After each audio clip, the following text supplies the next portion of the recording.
कई साल से गोदी मीडिया विपक्ष को रोकने में लगा ही हुआ है, तब फिर यूपी प्रशासन क्यों विपक्ष को रोकने के लिए इतनी मेहनत करता रहा? उत्तर प्रदेश के लखीमपुर खीरी इलाके में पक रही राजनीतिक खीर के बारे में बताएंगे। ऐसे में सवाल ये कि कहीं ऐसा तो नहीं कि विपक्ष को लखीमपुर खीरी में मौका दिख रहा है। लखीमपुर खीरी में जो हुआ उसे लेकर सियासी भूचाल मचा हुआ है। क्या लखीमपुर की घटना का राजनीतिकरण करने की कोशिश हुई? यस कहना है 90% दर्शकों का, नो कहना है 10% दर्शकों का। ये जो चेहरे आपको दिखाई दे रहे हैं, जैसे ही इन्होंने देखा कि किसानों की जान चली गई है, सब दौड़े दौड़े लखीमपुर की तरफ दौड़ने लगे। क्यों? क्योंकि सबको सियासत नजर आ रही थी। उत्तर प्रदेश में कुछ महीने बाद चुनाव है, तो सबकी सहानुभूति निकलकर सामने आई। लखीमपुर का सच क्या है? आज सुबह से आपने न्यूज चैनल्स को इससे पटे हुए देखा। राजनेताओं को आज आपने आलती पालती मारकर सड़क पर बैठते हुए देखा, एक गाड़ी जलती हुई देखी। लेकिन सत्य क्या है वो शाम 7 बजे अमीश देवगन आज आपको आर पार में बताने जा रहा है कि कई लोगों को विपक्ष का इस तरह से रोका जाना गलत नहीं लगा होगा। ऐसे लोगों को अब गलत लगता ही नहीं है। आज गांधी होते और चंपारण जा रहे होते तो गोदी मीडिया के एंकर गांधी को भी आतंकवादी बता रहे होते और कह रहे होते कि गांधी जी दक्षिण अफ्रीका से आकर चंपारण राजनीतिक पर्यटन करने जा रहे हैं। किसानों के पास गांधी चलकर नहीं गए होते तो आजादी की लड़ाई में महत्वपूर्ण मोड़ आता ही नहीं। अगर वल्लभ भाई पटेल बारदोली सत्याग्रह में किसानों के बीच नहीं गए होते तो वहां की महिला किसानों ने उन्हें सरदार नहीं कहा होता। गोदी मीडिया ने आपकी नजरों में लोकतंत्र की हत्या की प्रक्रिया पूरी कर दी है। ये खीर नेताओं को इतनी स्वादिष्ट लग रही है कि हर पार्टी का नेता इसे खाना चाहता है, लेकिन इस खीर में इंसानों का खून मिला हुआ है। इस कहानी में बहुत सारे ट्विस्ट हैं। सियासत में मौत भी एक मौका होती है। मुझे कहते हुए तकलीफ हो रही है, लेकिन यही सच्चाई है कि सियासत के लिए मौत भी एक मौका होती है।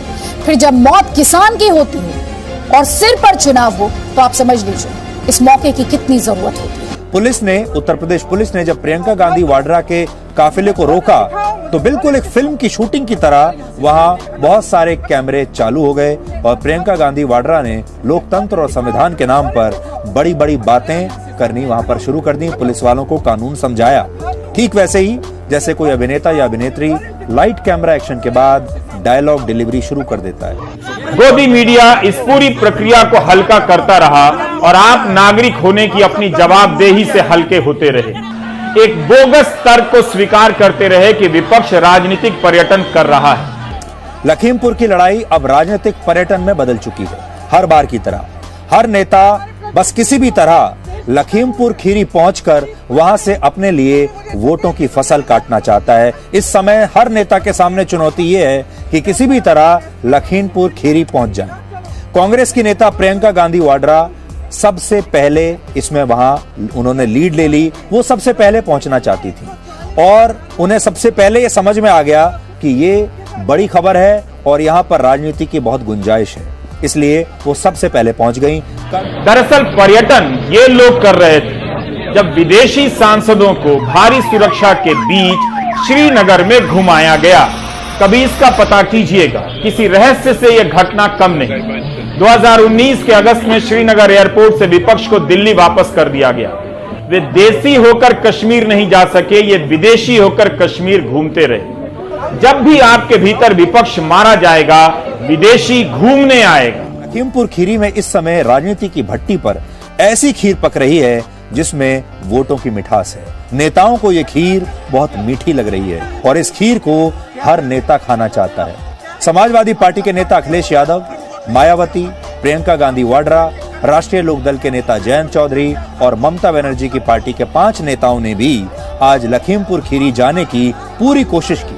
हालांकि वहां धारा 144 लागू होने की वजह से उन्हें पहले ही रोक दिया गया। आप ही कहते हैं कि राजनेता घर बैठ गए। जब वे घर से बाहर आते हैं तो घर में नजरबंद कर दिए जाते हैं, तब आप ही कहते हैं ये पर्यटन करते हैं। ये कमाल है।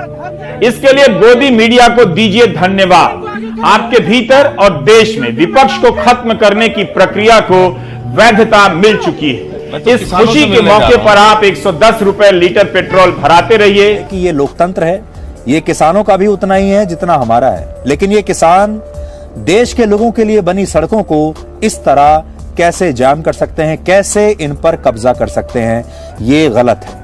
ये किसान या प्रदर्शनकारी सड़क पर और हेलीपैड पर कब्जा करके कैसे इसे लोकतांत्रिक विरोध कह सकते हैं?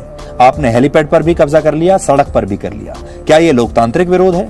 लखीमपुर खीरी में इतने सारे सिख किसान आखिर कहां से आ गए? ये तो ऐसा इलाका है जहां सिख किसान है ही नहीं, तो ये सारे सिख किसान आखिर कहां से आए? आपने तस्वीरों में भी देख लिया होगा। और ये किसान है ही नहीं तो इन्हें समर्थन देने के लिए प्रियंका गांधी वाड्रा और अखिलेश यादव जैसे नेता वहां पर क्यों पहुंच रहे हैं? क्योंकि अब तक आपको ये समझ में आ गया होगा कि असल में ये लोग किसान हैं ही नहीं। लेकिन अगर ये किसान है ही नहीं, अगर ये कार्यकर्ता हैं और अगर ये राजनीति करने के लिए आए हैं, तो फिर हमारे देश के विपक्षी दलों के नेता वहां पर इनका समर्थन करने के लिए क्यों पहुंच रहे हैं? उनकी मंशा क्या है? पहरा विपक्ष पर ही नहीं, सूचनाओं पर भी लगा है। गोदी मीडिया इस पूरी घटना को किसान बनाम बीजेपी के रूप में खड़ा करने में लगा है। वो कर देगा।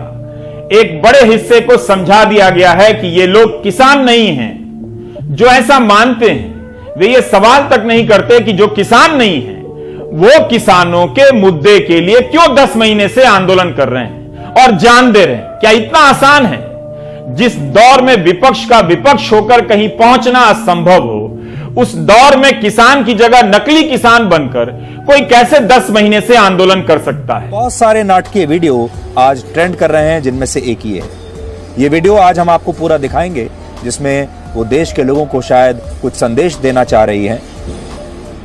तो प्रियंका गांधी वाड्रा का ये वीडियो भी आपने देख लिया, लेकिन हमें यह लगता है कोशिशें तो अच्छी हैं, परिश्रम भी किया जा रहा है, लेकिन ये सब कुछ उत्तर प्रदेश चुनाव में वोट पाने के लिए हो रहा है। और आने वाले दिनों में आपको और ऐसे वीडियोस देखने को मिलेंगे और ऐसी घटनाएं देखने को मिलेंगी। 3 अक्टूबर के दिन प्रियंका गांधी किसी तरह से पीड़िता के परिवार से मुलाकात कर सकी थी। ठीक 1 साल बाद वे इस कमरे में बंद हैं और सफाई कर रही हैं।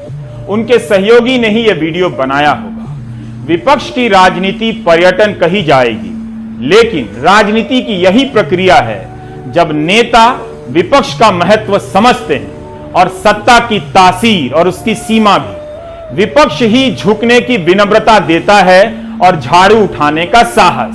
अगर विपक्ष की यह प्रक्रिया खत्म हो जाएगी तो सत्ता में बैठे लोग निरंकुश हो जाएंगे।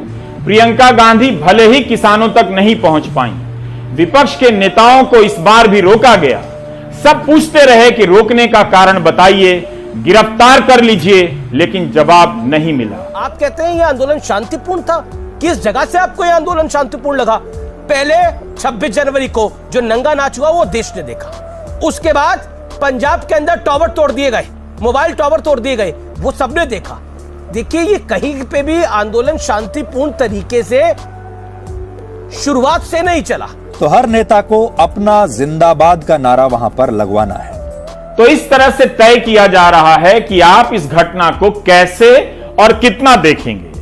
गोदी मीडिया के जरिए विपक्ष और आंदोलन के खिलाफ माहौल बनाया जाता है, जिसका फायदा उठाकर प्रशासन विपक्ष को ही नजरबंद कर देता है, इंटरनेट बंद कर देता है। किसी की भी मौत दुखद है।